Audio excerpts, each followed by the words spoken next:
Not a tornado, not a hurricane. Drip, drip, drip. Into the Africa. All that stuff.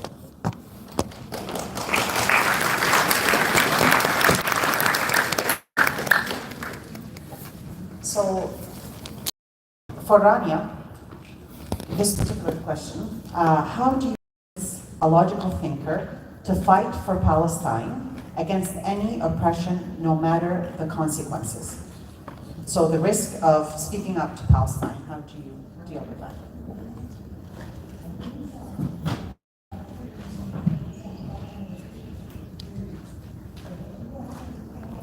So my answer is, how do you not? Really, how do you not? So she asked about, or he asked about logical. So what is the logic? The logic is, we are accountable to Allah subhanahu wa ta'ala alone. So how do we explain all of these non-Muslims who speak out? Our rizq is written. Your wealth is written. Your job is written. It's the same as somebody saying, oh, I don't want to put on the hijab, I may not get a job. No one can harm you except that Allah subhanahu wa ta'ala wills that to happen. But you have to stand in front of Allah subhanahu wa ta'ala and say, you did your best.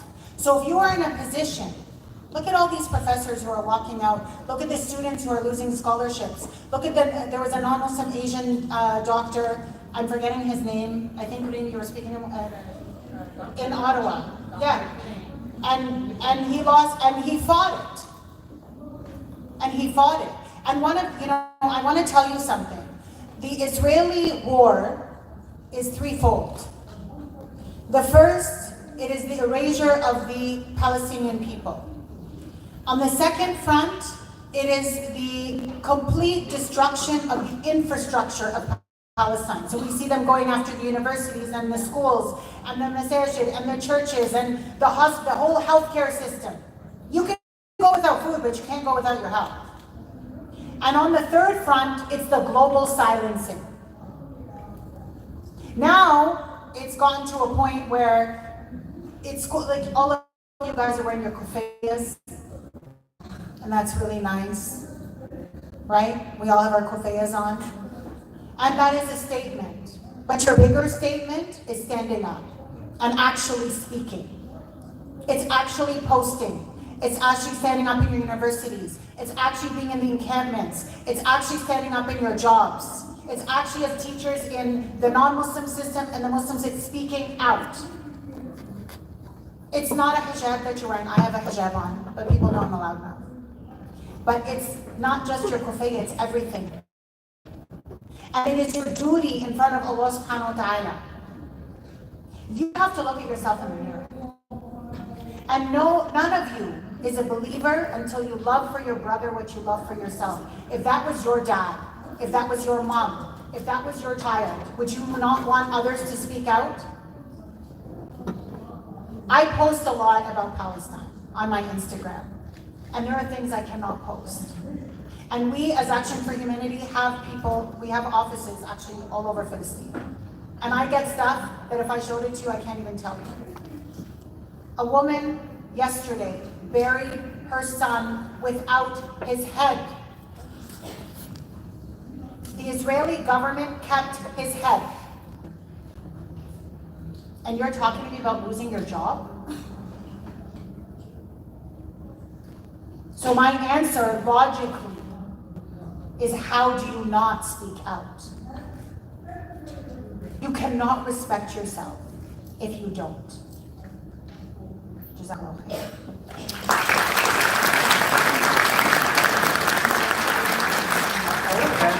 I want to add something to that. You know, Allah is real with us. You know, everybody not the same. And we are tested with our iman every day. So the Prophet, he tells us, whoever sees an evil, change it with his hand. I like to tell you about a Sahaba. Nobody knows his name. Rajulun, a man. Ya Rasulullah, he said, O Messenger of Allah, uqatilu aw uslimu.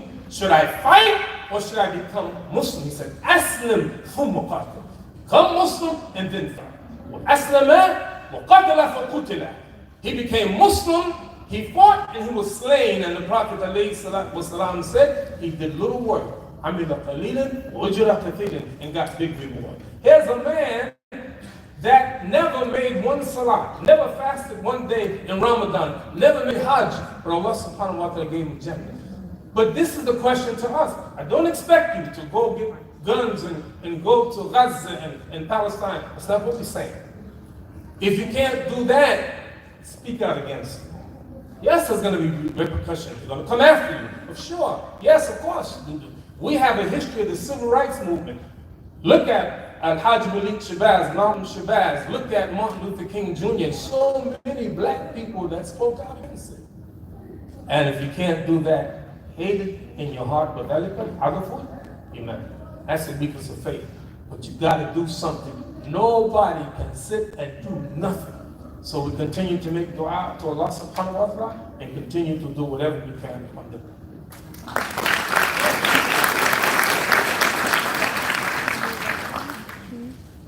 Jazakallah khair, both speakers. This next question is for Sheikh Siraj, Imam Siraj, but I know Rania will have to add something as well.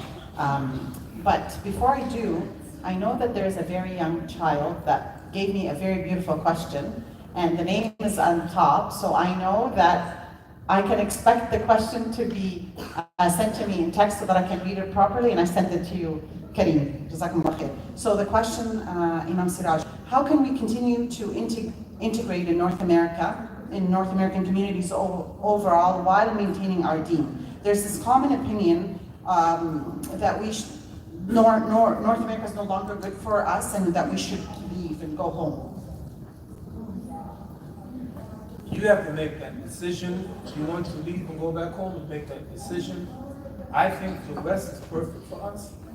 Allah subhanahu wa ta'ala has given us a great opportunity.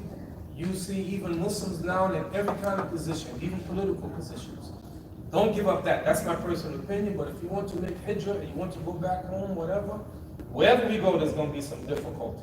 Wherever we go, we're going to have to fight, even in our own countries. And I can give you some history about that. I don't want to go into that right now.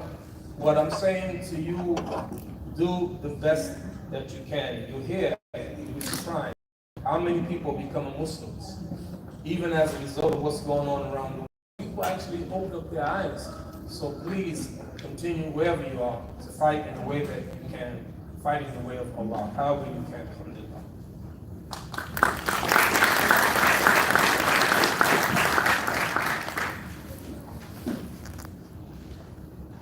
And what if you don't have a home to go back to? This idea of home. Don't accept the status quo. So our job as Muslims, we believe that Islam is the solution. You have to believe that Islam is the solution. And so it is your job to be disruptors. So why are you accepting the status quo? You need to change the society around you. You need to change yourself, and then your family, and your community, and you keep going outwards. And you can't do that if you don't mix in non-Muslim society. And how do you protect yourself? Is you protect your identity and you're unapologetically Muslim. You don't change for others. You actually create an environment that they then change.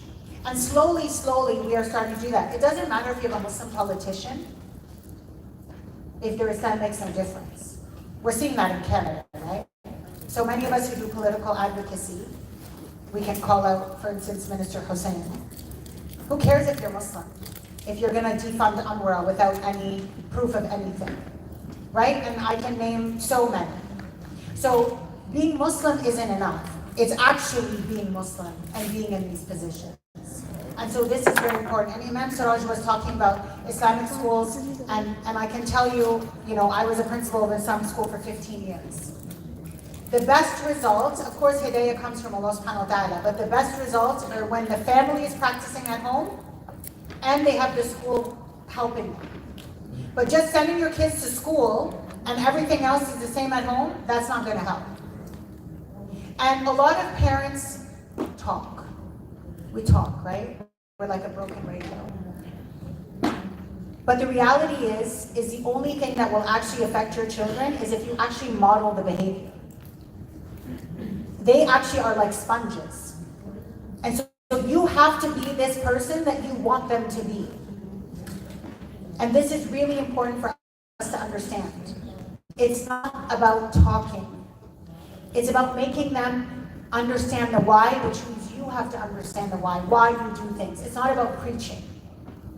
And understanding also the reality on the ground. So if you're shut in your home and you don't know what's happening outside, you don't know what's on their phones, you don't know what TikTok is, you don't know what's on their IGs, you don't know anything, trust me, you will not be relevant. They will not take from you. So our Islamic institutions are extremely important, but the programming that we do, what we're actually teaching the curriculum, and what you're doing at home. You don't need to spend tons of time, but you have to take those tarbiyah moments and make a difference for your kids, inshallah.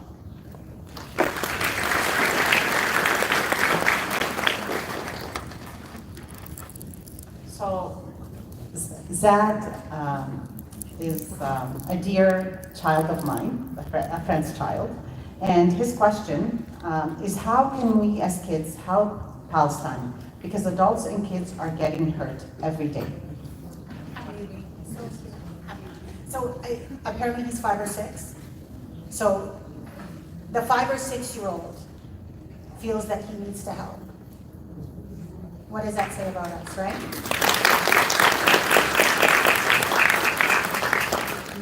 So I'm going to talk to you about the power of one, Zed. You actually don't need a lot of people or even adults to help. The smallest thing can be even selling lemonade outside. The weather's getting better, right? You put up a stall in front of your house and you sell lemonade and you put up the Palestinian flag. And anyone who comes by, you talk to them. And you are going to get the reward of every single person that you talk to. And you'll see this trickling down. So I know we have a lot of children, like in our charity, we have a lot of children who are actually doing these little fundraising campaigns and these awareness campaigns at school and doing presentations to their classrooms, right? And so if you have, first of all, as parents, we need to get our kids involved with us. So whenever you're donating or doing anything, don't do it alone. Don't do it alone. And raise your children that a portion of whatever they make from when they're young, even their Eid money, that they're giving it to charity. We have to raise a generation that understands the importance of their global role. And alhamdulillah, these parents have done a good job with that because he understands that at 5 years old. And so there are little things that you can do. Even you can use your parents' Instagram. And you can raise awareness. You can raise money. You can talk to your family members. One thing that we did in our family, for instance, is you know how they usually give like Eid gifts and stuff like that? Instead, they're actually giving it, even Father's Day, Mother's Day, all of these things that people do. We're going to be doing this for Palestine instead. Columbia University started with their first encampment. Look, it's a movement all around the world. The power of one. It takes one person to get up and do something, and for that to then ricochet all around, and subhanAllah, you get the reward for all of that. So whether you're a child, whether you're an adult, there's always something you can do. So jazakallah khair.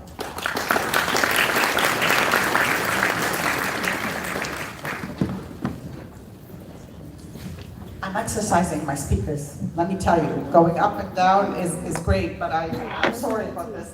The microphone was supposed to be on the table, so it's easier for you, but exercise is good. The next question, inshallah, is for Sheikh Siraj. How would you imagine Sunnah look like if Prophet Muhammad sallallahu alaihi wasallam was between us in 2024? The asker says, I feel it's going to be drastically different. I can't answer that question.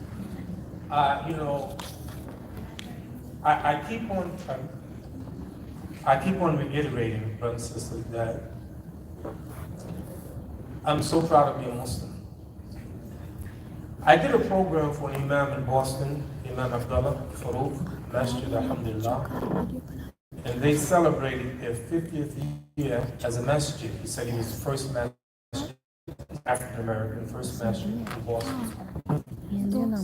And when he said that, I realized that this is my 50th year being Muslim.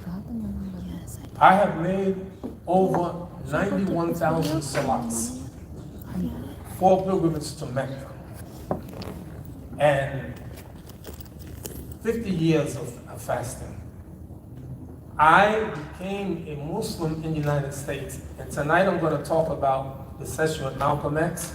I'm going to tell you something about that, the impact of Malcolm X and the nature of Islam in America.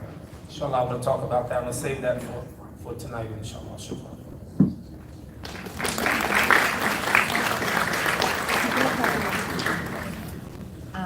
Rania, how can we start with addressing this issue of being more secular and less Muslim in our own families, i.e. Muslim family members not wearing hijab, not praying, etc.? How do we handle that in the family?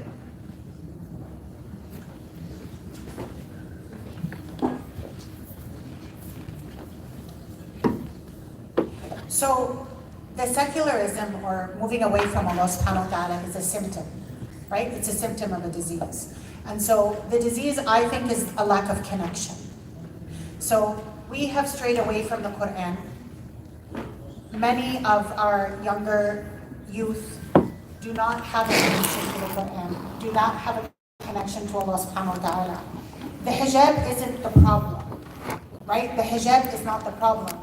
Islam starts from the inside and then it goes outward. That's the way it's supposed to be, right? And so the hijab will come, all of those things will come when we actually foster a strong relationship with Allah subhanahu wa ta'ala. So how do we do that?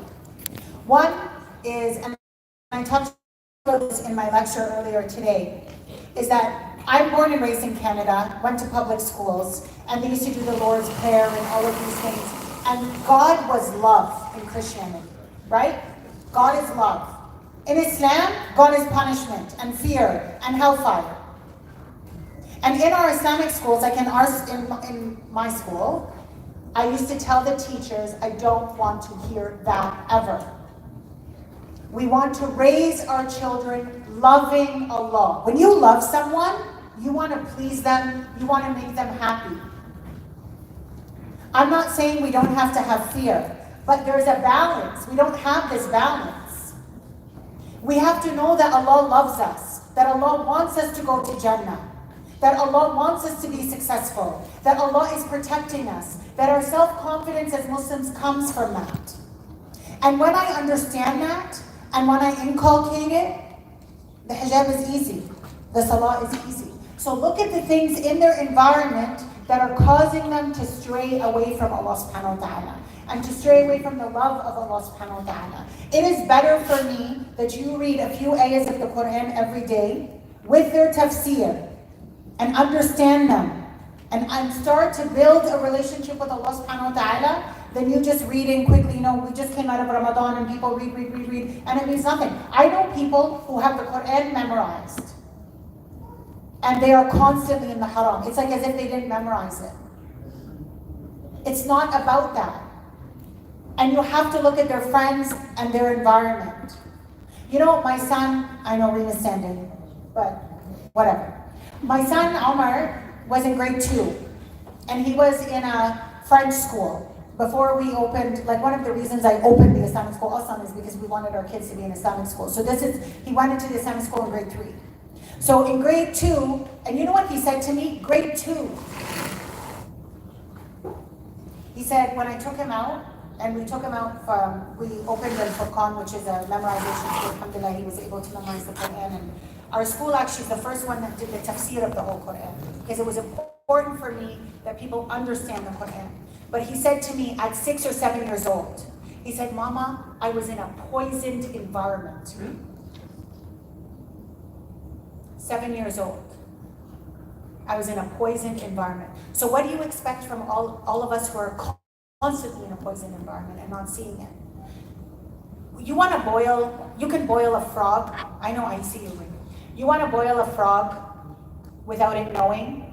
This is the parable of all of us. A frog is a cold-blooded animal, correct? You put it in the water and you turn the temperature up just a little bit. If you turn the temperature up really high, it'll jump out. But if you turn it up just a little bit, it'll readjust its body temperature. And then you turn it up a little bit more, it'll readjust again, until you can boil it till it dies. That's us. That is us. We are affected by our environments. All of us. I don't care who you are. And so you have to recognize that. And the only thing that will save you is your connection with Allah subhanahu wa ta'ala, your love of Allah subhanahu wa ta'ala, and steeping yourself in an environment with people who will help you to be close to Allah. You want to fix the people in your family? That's how you fix it, inshallah. And dua. Always dua. Jazakallah khair. Jazakallah khair, Rania. That was very inspirational. And I want to thank our Imam Siraj Wahhaj. I wanted to ask more questions, but our time is done. I apologize for the many questions that you've submitted, but we ran out of time. Jazakallah khair for being here with us. Please enjoy the rest of the day, and remember, if you like what you have, share it on social media and invite your friends to come join us in this convention. Jazakallah khair. Assalamu alaikum wa rahmatullahi wa barakatuh.